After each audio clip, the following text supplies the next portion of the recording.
karibu kwenye tutorial hii hapa. So tunaenda kutengeneza moto. Select kila kitu, nafuta, nita add sphere moja inipe front view, nitapandisha juu kidogo. Sasa kwa sababu sipendagi kuonaga hizi box, kwa hiyo nita add smooth shader hiyo iliwe round hivi. So hii hapa ndio ambayo nitaenda kuiwasha kwenye moto. So kuna sasa hivi kwenye Blender kuna shortcut tu za kutengeneza moto, hazisumbui sana kama zamani. Kwa ukija hapa kwenye object unatafuta quick effect. Quick effect utaikuta iko hii hapa, quick effect.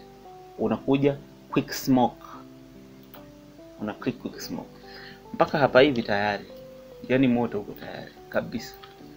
Ili uweze kuona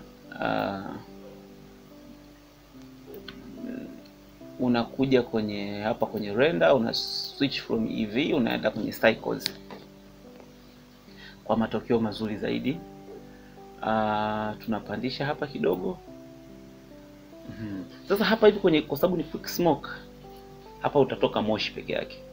Kwa hiyo hapa kama unahitaji animation ya moshi peke yake ndio hiyo utatumia. Utakuja hapa kwenye quick smoke una change from smoke to fire au fire and smoke. Kwa hiyo inategemea unachotaka. Kama ni fire peke yake unachukua. Kama fire and smoke it's okay. Kwa hiyo ukiklik hapo unaona tayari moto unaanza kuonekana. Ukitiki hapa maana yake hii object itaonekana wakati wa kurenda. Ukisipo click haitaonekana. Kwa hiyo inategemea na wewe unachotaka. Kama unataka ionekane au isionekane, that's up to you. Uta click hapo. Ukianimate sasa hivi ukiklik hapa hivi utaona moto tayari unaonekana huo. Sawa. Sasa hapa hivi kumbuka unauonea kwenye hii hapa hivi viewport shading. Ukija hapa hivi pia utauona. Lakini mpaka sababu inabidi mpaka ubek. Ukifanya hivi mbona sasa hivi siuone. Twende kwenye render.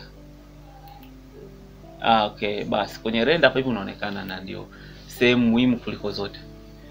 Sasa ukija kwenye render hapa switch kwenye hivi, tuende kwenye cycles. Cycles ndio inatupa matokeo mazuri zaidi. Kwa hiyo unaona moto unavyolipuka namna hiyo.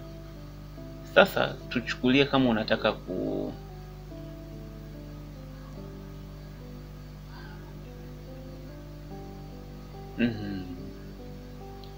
So hivyo ndivyo ambavyo unaweza ukatengeneza moto haraka.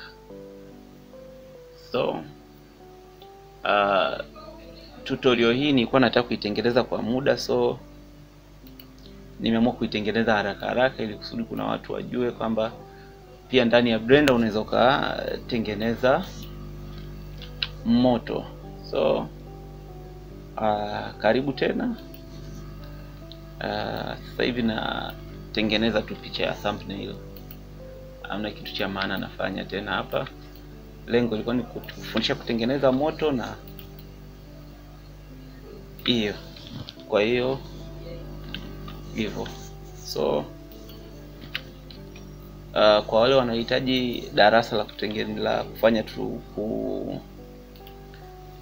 darasa la animation, kutengeneza mtu from scratch mwanzo mpaka mwisho, kutengeneza gari, kufanya tangazo, darasa lipo.